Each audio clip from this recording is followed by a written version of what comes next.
Hello, everybody. It's Zach here from realestatelicensewizard.com.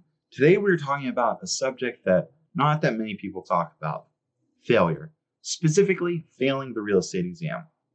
It happens. You think you're prepared, you're ready to go, and boom, you fail. It sucks, and it's not always your fault. The exam is meant to be challenging. Have you heard about the pass rates?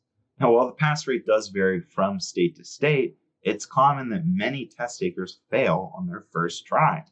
For example, per the Texas Real Estate Commission, the overall pass rate on the state's real estate exam is around 60%. Go a couple states over, go to Florida. The Florida's Department of Business and Professional Regulation reports a statewide real estate exam pass rate of only 50%, which fluctuates yearly. Now, across the country, it does vary. And as I mentioned in other videos, each exam is different. Nevertheless, failing your exam is common. So why is that? Well, for starters, I think first and foremost, you have to address that the exam is a standardized test, which means many people, maybe including yourself, haven't taken a standardized test in years, which means it can be a very, very daunting task. And the truth is, many people taking the exam are not fully prepared to take a 2 to 4 hour long exam. And you may think you're prepared, but once you sit down, you get nervous and maybe you might start second guessing yourself, and that can lead to a disaster. Either way, you failed, and now you are here. So what's next? Well, preparation is the big thing you need to do. Examine what mistakes you made last minute and make a conscious effort to not do them again. For example, if you find yourself overly nervous, then you need to try and relax. You need to calm yourself and put yourself in the best state of mind. Another issue that comes up is the issue of cramming. Some people are crammers and others are not. If you tried cramming right before the exam and it didn't work, maybe clear your head and just chill before you take your exam. Now, if you're typically a crammer and that does work for you and you didn't cram this time, don't be afraid to try it. I know a lot of students that bring a bundle of flashcards and review vocab on their way to the exam or right before the exam starts. Now, I'm not saying cramming is a substitute for studying itself, but the point is you need to find out what works best for you. Everyone learns and retains information differently. That is just a fact of life.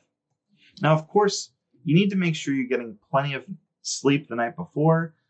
Maybe when you took your exam the first time, you stayed up a wee bit too late, and now you're paying the consequences. The same can be said about eating a meal before the exam.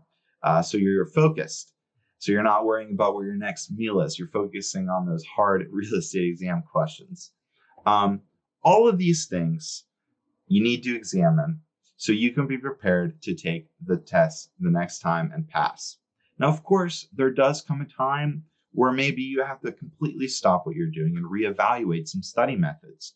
So keep in mind, some states actually give you indicators on what sections you did poorly in, so you can study those sections specifically. If you're in one of those states, that's a great thing. That's awesome because you can sit there and find out exactly what you need to work on so you don't make the same mistakes twice. Now, if you don't have that option, maybe it's time to reevaluate what things you're using to study or how you are studying. For example, maybe you're one of those types of people that need to write things out to fully retain the information you're learning.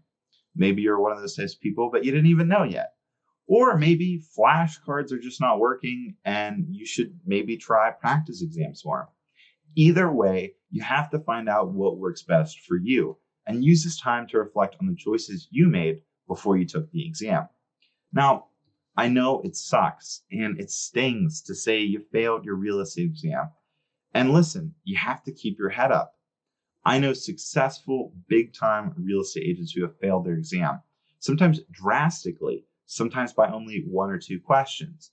But nevertheless, when they failed, they evaluated their decisions, fixed their problems, moved on, passed the exam, and now working their dream job.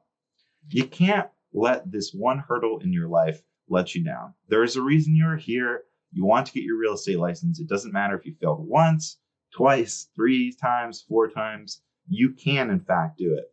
And guess what? We'll be here along the way. For more exam help, check out our Answering Real Estate Exam Question series, where we cover specific real estate exam vocab. If you still feel unsure about the exam, check out our video on whether or not you should continue to take the real estate exam if you failed many, many, many times. And of course, don't forget to like and subscribe for more.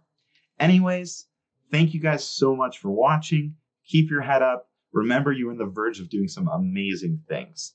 Together, we can make the real estate exam a breeze. Thanks again. My name is Zachary Smigel from RealEstateLicenseWizard.com. As always, make today magical.